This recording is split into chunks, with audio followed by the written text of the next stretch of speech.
going to be the transformation police, because you're not art therapists. There is a role for art therapy. You're not the craft table. There's a world of good that comes out of that craft table. But you are the artist, and I'm going to give you some language, not that you don't do it in your work, because I saw that you do, but that you keep on the road and you're looking for these signs that you use in your own work. But now you're going to have to really call on them and organize your thinking to incorporate some of these landmarks. Art is not just transporting, or what's the word?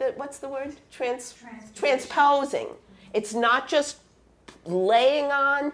It's not decorating. What it's doing is transforming.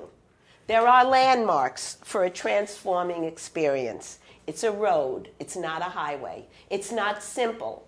If you are going to be doing logs, it will be in your mind's eye. How was this a transform? And you are allowed to be transformed. This is basically going to be the way that you're going to be able to transform at the bedside or in the clinic or at a setting or through teaching. You yourself will have to remember what it is you do in your own artwork that can really be taught and articulated.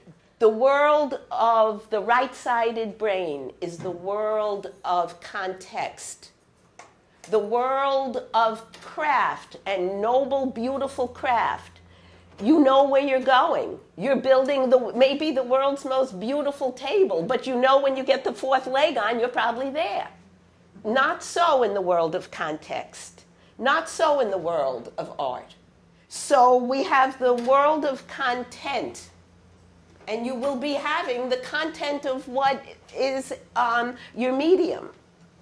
But building a context for it is the right side of your brain. And luckily for the right side and for the rest of you, the right side of your brain is also your humor side, good humor, and it's also your empathy side. And basically it moderates the content side.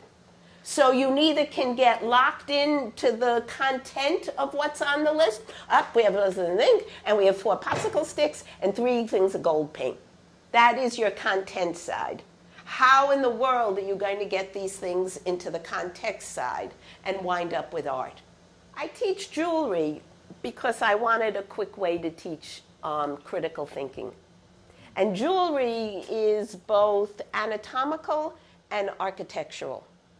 And I wanted to be able to use a curriculum that, although not completely defined by any of the couple of things I'm going to mention, I have found that you need to have at least divergent thinking, critical thinking, and an aesthetic experience.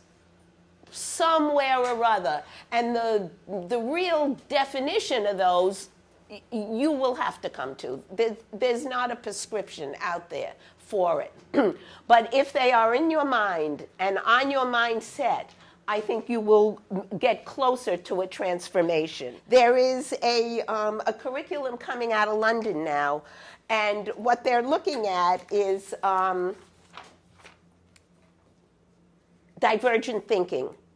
And part of the definition is lots of possible interpretations of the question and lots of possibilities of the answers. And they have given a test to 1,500 people. How many things can you do with a paperclip?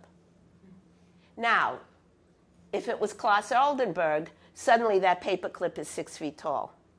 Now you have a whole divergent thinking.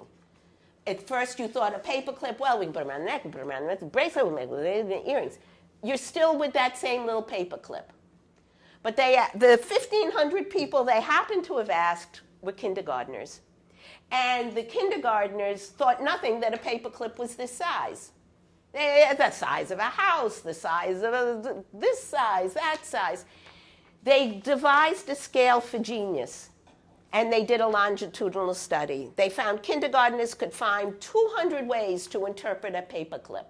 And they came into a 98%. They were all geniuses in divergent thinking. It was a longitudinal study. 5 years later, 60% could think of what to do. 10 years later, I don't know, the numbers dropped drastically. And there was a trend. The more education they got, the older they got, the less divergent they could think. But they all started with the potential. So we need to dig out that divergent thinking. If we're going to make jewelry today, well, we're making necklaces. Of course, everyone knows that. Well, a necklace for who? A necklace for what? A necklace to do what? From what? If we make nothing today but divergent thought over the little beads I have for us, we will have gone a long way. Creativity. Now, there's the word that's gotten us all here in the first place. And it has a million answers. But for my purposes, we're going to call it original ideas of value. And here's where your road is on again. Not every original idea is of value to the purpose you are there for to make art. The art therapist will let people have the wonderful experience of squeezing pink, warm stuff through their fingers. That is not exactly, although it's not exactly not, but it's not exactly what we're doing. So original ideas of value, meaning of art value, is what we're looking for.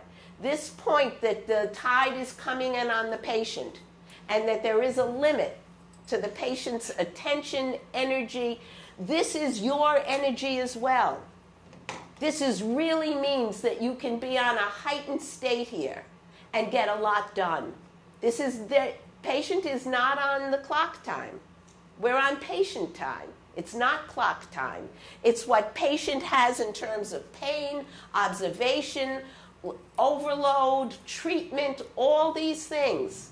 But nonetheless, you are going to be you in this. You can't be fragmented into each one of these things.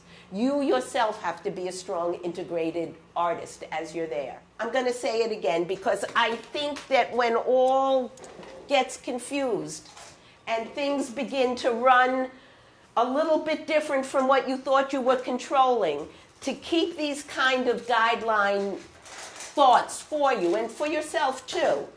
An aesthetic experience, senses operating at peak performance, present in the current moment, resonating with excitement, and fully alive. If you can get this at the bedside, or anytime, anywhere, take it.